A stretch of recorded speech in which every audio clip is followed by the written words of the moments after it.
before I go out into creation. Let me see this on this thing. Celebrating my 49th birthday.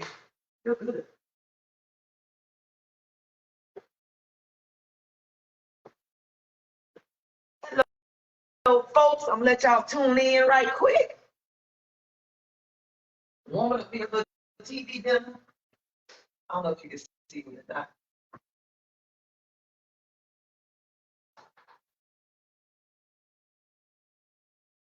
Today is my 49th birthday. 49. Allow me to see a wow. It's good.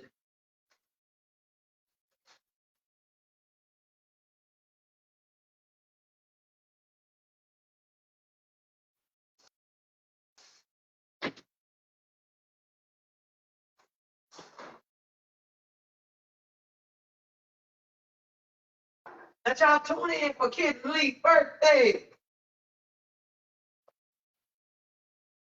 All right, October 30th, 1974. That's when I was born. Brought here to this earth. My mother and father, Fatima, Eugene and Fatima Watley. How's everybody today? Willie Tony Walker, come on, baby. Y'all regular people eating me a healthy choice meal. I have me a guy, Ted King. They make my meals 5 days a week, but I don't get them on Saturday and Sunday. And so right now I don't have any meals. How everybody doing today? It's my 49th birthday and I feel, let me tell you something. I feel better. Hey, Wilbur. Hey, Dexter. I feel so great at 49. Like I feel like I should have felt back in my 30s. And I think when you're in the age of between like 28 to 35, that's when life really starts lifing. And you don't realize how much time you waste on small stuff. Like I think about how much time I wasted kind of heartbroken over relationships that didn't work out. I think about, let me tell y'all something I kicked myself in the behind about to this day. My first house that I bought, built from the ground up, was on Pippin Street on the east side. I passed my house yesterday. Hey, Eugenia. It hurts me that I sold my house. I wish I would have never, I had that house built, I was 25 years old. I wish I would have never sold my house. I'm talking, my house is right in the thick of things. It's a two-story house, 3 bedrooms, 2.5 bathrooms. I love my house. And it was, First Baptist of Oakland was doing a neighborhood renovation project. So it wasn't a Haberjacks house or anything. It was a nice 2-story stucco house. But being young, I was dating this guy and I was engaged to him. So he didn't even have a house. I had a house. And he was older than me. I think he's probably like 5 years older than me. But because I wasn't 100% secure like I am now on who I was, it made it seem like my house wasn't good enough. So we got a house built out Dunn Avenue. And I sold my house. In the midst of that, y'all, he cheated on me. So I was engaged to him. He cheated on me. I still sold my house. I was able to keep the $10,000 earnest deposit. And I put it down on another house. Same builder, but another house in another neighborhood. The house was a little smaller. Our house was huge. It was big. It's probably like 30,000, like 3,200 square feet or not. So the house that I got was 2,700 square feet. Same layout, just a little smaller.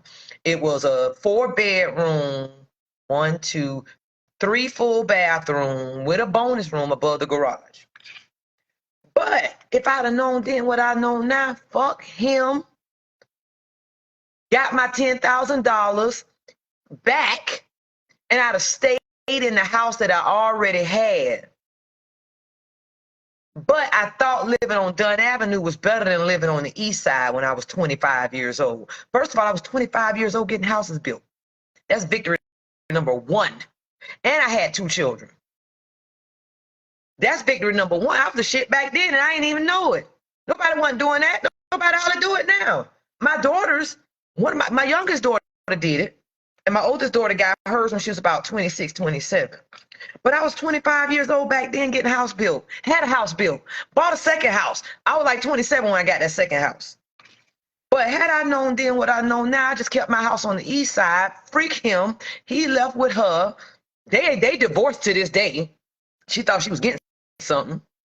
But freak him and got my 10 grand and just kept my 10 grand in my pocket instead of getting a whole nother house and selling that house. So it's one of my biggest regrets. But that's a thing called being young and inexperienced. Sometimes you can be the shit and don't even know that you the shit. Hey, see, little bit, Scott, I'm reading it all. Sometimes you can be the joint and don't even know you the joint. Other people will know that you that chick, but you won't know it. And they'll play on you not knowing it. Now that I'm 49, damn near 50, I know it. I know I'm the joint. I know I'm the thing that God gave me. I know to live to his highest potential. So you can't tell that right there. Oh, never happened.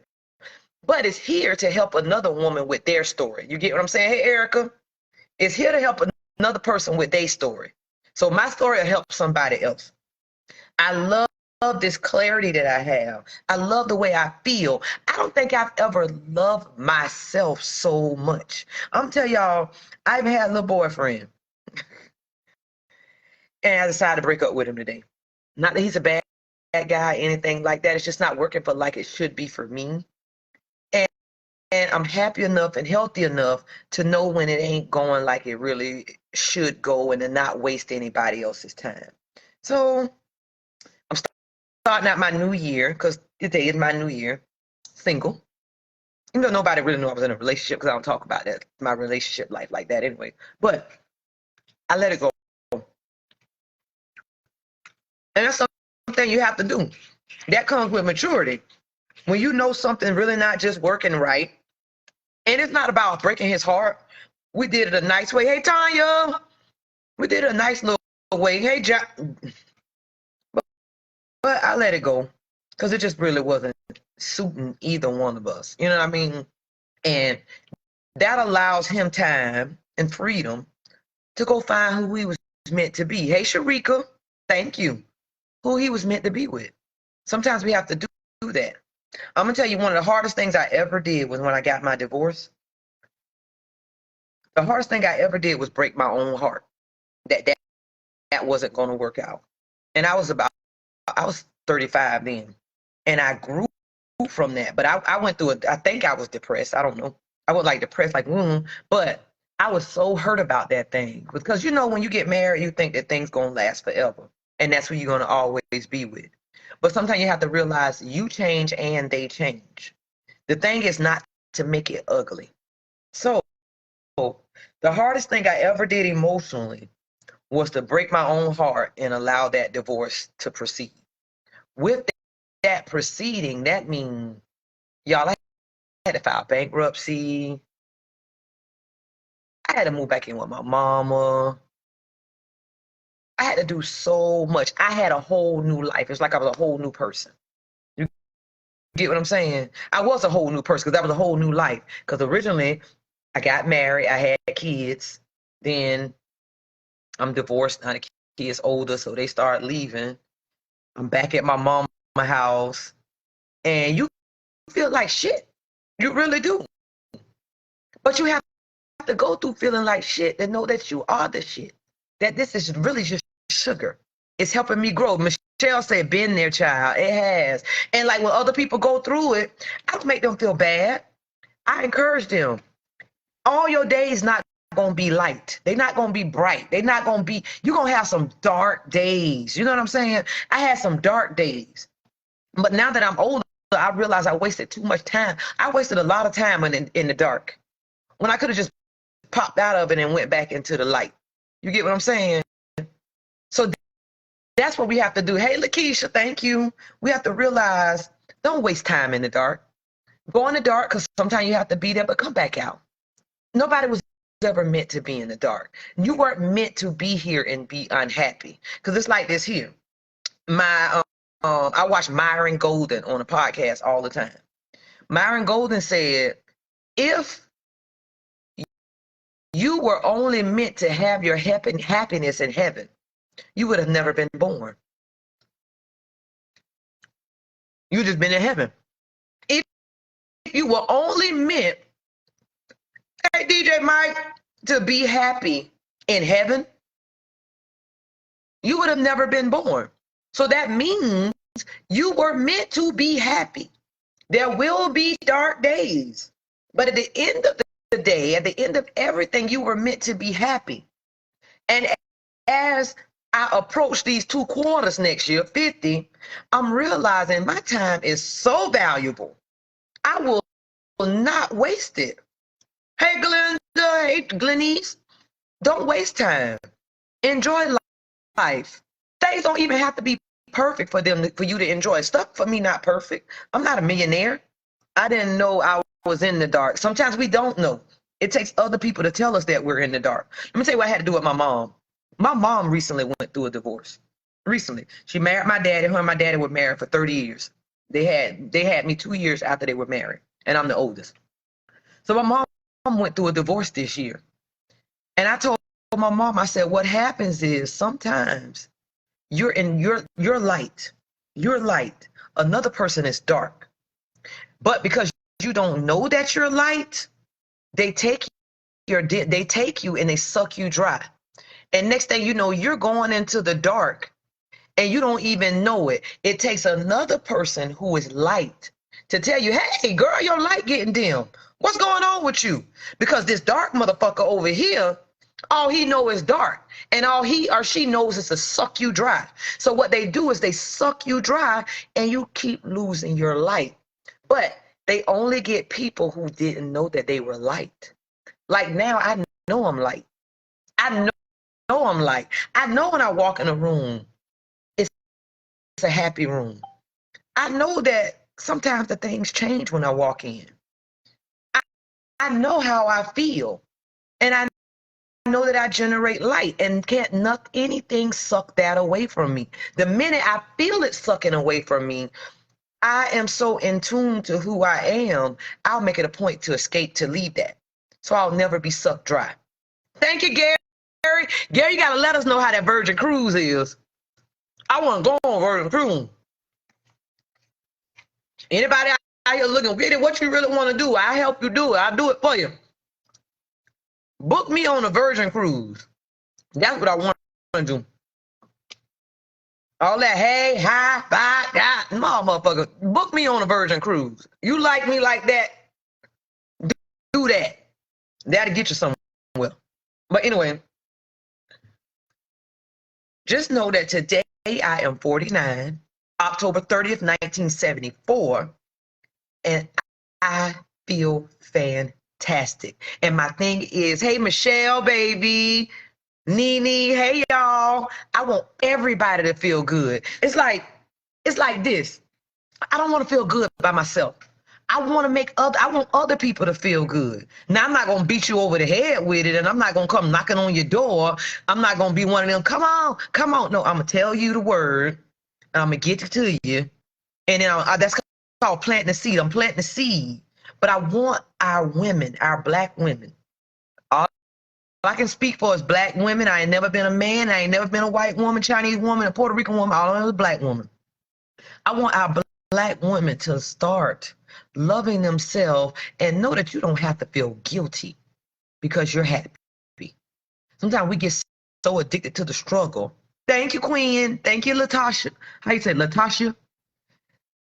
You don't have to be addicted to the struggle because so many people around us are unhappy. It becomes the norm. What you doing today? Girl, I just went to work and I'm so tired. I'm just going to go home and lay in the bed. That shit not normal. Being unhappy, being wore out, being lethargic, being in a mental depression is not normal. It's just that so many of us are, and we feel guilty, or we don't like the female that's happy. Why that heifer over there so happy? Why she smiling?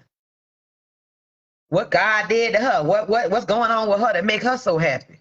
And then they assume it's a man. Like you can only be happy if you got a man in your life. Like you can't be happy. The thing is, you rather be happy and then have a man come into your life because he will get a happy woman versus being a bitch and hoping that a man come into your life and all you do is suck this man dry because you ain't happy. And you trying to make him your happy place. That ain't fair to him. That ain't fair to you. That's just dumb. And that's real talk. Be happy and then let a man come in here. Don't use him as your happiness. That's not fair. That means the only time you'll be happy is if he's doing something to make you happy.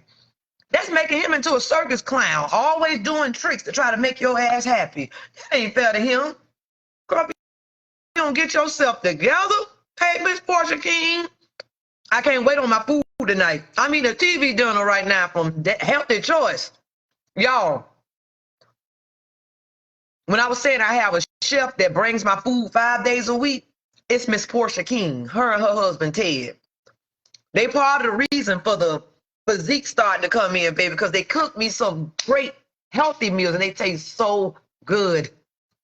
So when you ask me what I'm eating, I usually wait till they bring me my food and that's what I'm eating. Because I'll be, Miss Portia, I order that food on Friday and I forget what it is, and every day be like an Amazon gift. Because I forget. I'm like, oh, I got this today. Right now, you know, TV down. Hey, David Cooper. Michelle said, make yourself happy. Exactly. We have to learn to be our own happiness. Let me tell y'all something that changed the game for me. Back in 2017 or 2018, I can't even remember which year. I have to go back in my emails. I went to Cancun. My girlfriends were supposed to go with me also. Thank you, Craig. They all backed out. So I flew to Cancun by myself. When I tell you, that was one of the most liberating things I could have ever done for myself. To get on the flight, I think I went from here to Atlanta or Houston.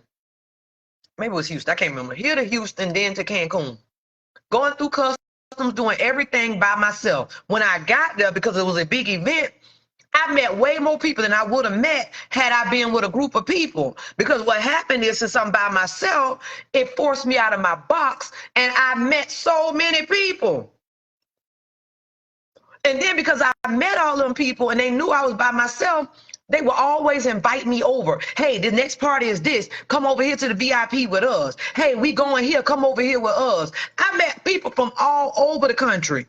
So now my Facebook feed has people from all over the country from that one time that I decided to go by myself and I liberated myself. Now it's nothing for me to fly by myself. I go like, okay, I have no problem with that. That's like going and sitting in a restaurant by yourself. That's no problem. I'll go and eat.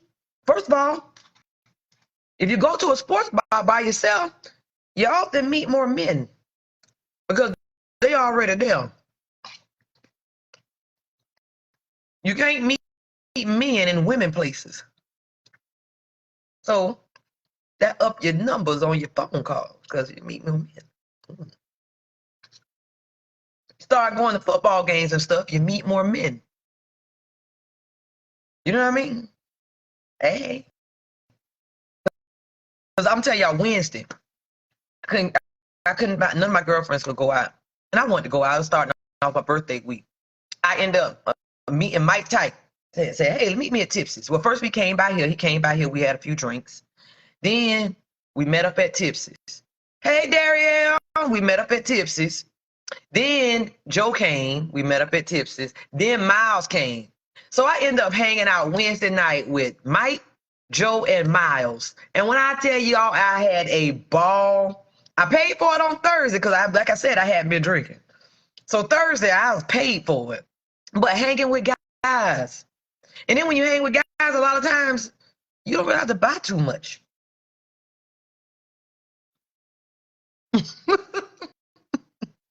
And they ain't all insecure. I don't want to get up and dance. My butt look funny in this. And I don't want to walk over there because they might be looking at me. Men just more free and more open. And you have a good time with them. So Wednesday, I had a ball. Then yesterday, it was DJ Mike. I ended up hanging out with Mike yesterday. First, my family, we went to Boston's and we had dinner, lunch and stuff. And yesterday, I just ended up riding around Duval with Mike, going everywhere. We riding through Lonnie Miller. We on the east side. We on the north side. We end up at Trotters. But we're just riding and talking and laughing. Had a good time. I came home. My car was at his mama's house. Came home, got my car. Came home, went to bed. Woke up. I was 49. So I just wanted to get on right now. And another question I want to ask people. And it's something that my mentor said to me, and it constantly stays right here. In life, are you doing your best or are you doing what's required?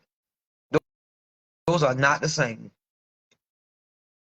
They are not the same. You get people saying, oh, I'm doing, like last year I thought I was doing my best. I go work out, I go walking, blah, blah, blah. I'm doing my best. I'm still damn 35 pounds overweight because I wasn't doing my best. I was just doing my best. I wasn't doing what was required. What was required is to eat better, stop doing all that drinking, and then to exercise.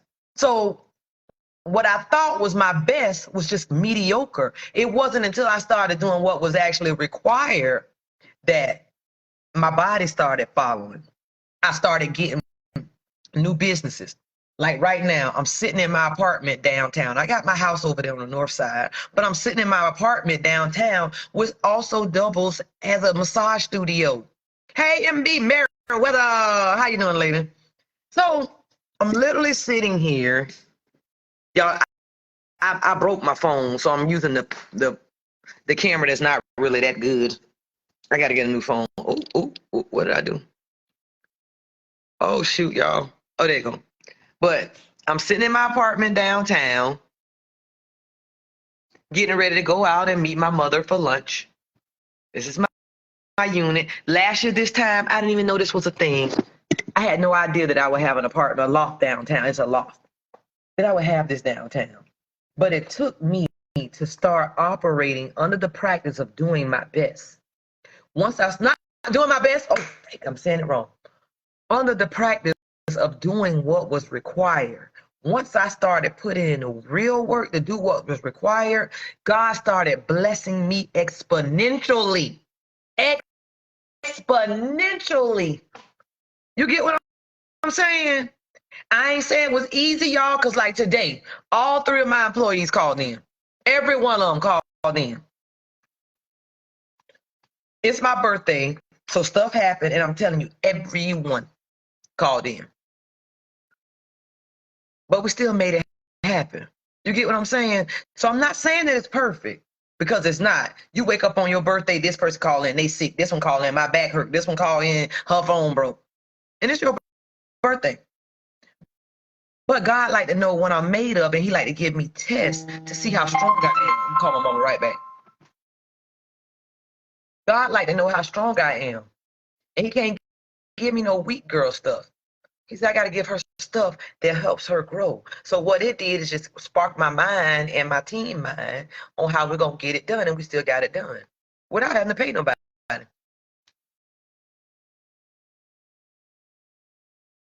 So operate under that. And let me tell you what I do. My affirmation in my mind always says, I consistently operate above average. I consistently operate above average. I consistently operate above average. So when I'm doing things, let's say even at the gym, doing paperwork, learning stuff, I operate with the mindset of I consistently operate above average. So when I feel myself starting, no, girl, you consistently operate above average. It's your birthday. Still go to the gym. You balled out all week. It's time for you to go to the gym. I woke up this morning, walked the bridges, came back home, did my stretches. I do 2 YouTube videos. did my stretches, did some paperwork, dealt with the people not calling in. I mean, people calling in, all of that stuff. Because you know what? I consistently operate above average. I had a great week. Now it's time for me to get back on my regimen. You don't want to be a fat girl. You don't want that weight back on you. You don't want that blood pressure, your blood pressure back high. So you have to do what's required of a person that does not have high blood pressure and not overweight like that. What's required of you is get your behind up and go walking in the morning and go to the gym that night. And it's about the physical, but it's also about the mental discipline to do anything I need to do to get anything I need to get done. So it's not capped at physical. It's about my mental discipline to do what's required.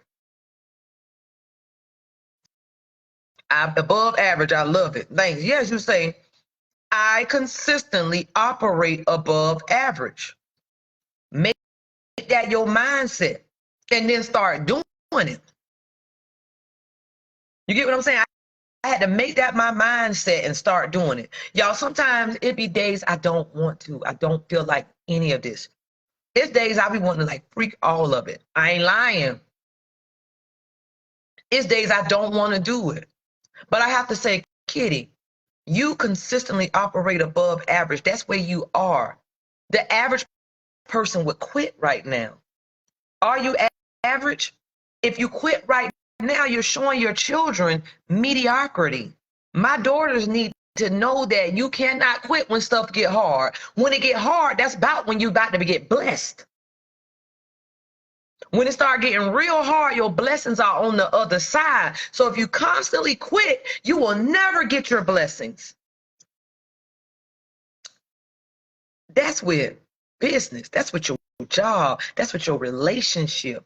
That's with your health. With all of that, it's about working through it when it gets hard. And another thing I always have to say is I believe in my ability to figure it out.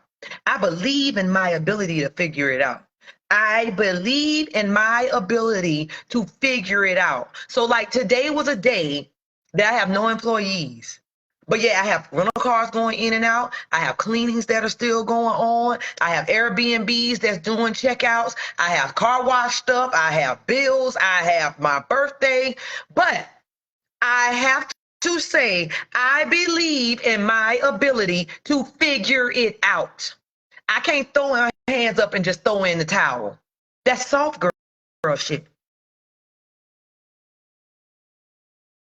You have to say, I believe in my ability to figure it out. And then you become a person who's constantly growing to learn multiple ways to solve problems. I'm a problem solver. That's what I believe in my ability to figure out says. I believe in my ability to figure it out means that I am a problem solver. And I live my life strategically so that I can avoid a lot of the problems that I had in the past. It's when we live our life unstrategically and then stuff starts. That's like a lady right now. Let's just say I got pregnant. Fuck, I'm 49 years old. Even though I still could, y'all. I'm just telling you, my body's still working. But my tubes are tired. If I'm 49 years old and I just pop up pregnant, I wasn't living my life strategically, was I? How the hell I just pop up pregnant at 49 years old? I did what it takes to get pregnant, but I did not do what it takes to not get pregnant. Thank you, Joy. I did what it takes to get pregnant, but I did not take the measures of what it takes to not get pregnant. So a 49-year-old woman can't just pop up pregnant. Oh, I thought I couldn't have no more babies. You ain't on birth control. Tubes ain't tied. You're having sex. So you did what it takes to have a baby. You weren't strategic. So when people come to me with excuses like that, I just ask them, are you strategic? Because after 40, shit don't just happen. Were you strategic in your life? And most of our problems come back when we weren't strategic. I had my daughters at 17 and 18. Not strategic at all. They didn't even know what the fuck strategic was. I didn't mean to curse. Dang. So I did what it took to get pregnant, but I did not do what it took to not get pregnant. So I had to deal with that. I'm 49 years old. My daughters are 30 and 31. I've been taking care of what I did non-strategically for my whole life, which made me know you have to be strategic in life. Yes, things are going to happen. Yes, they're going to happen. Pitfalls are going to pitfall. But if you don't do your end, but expect somebody else to do every damn thing.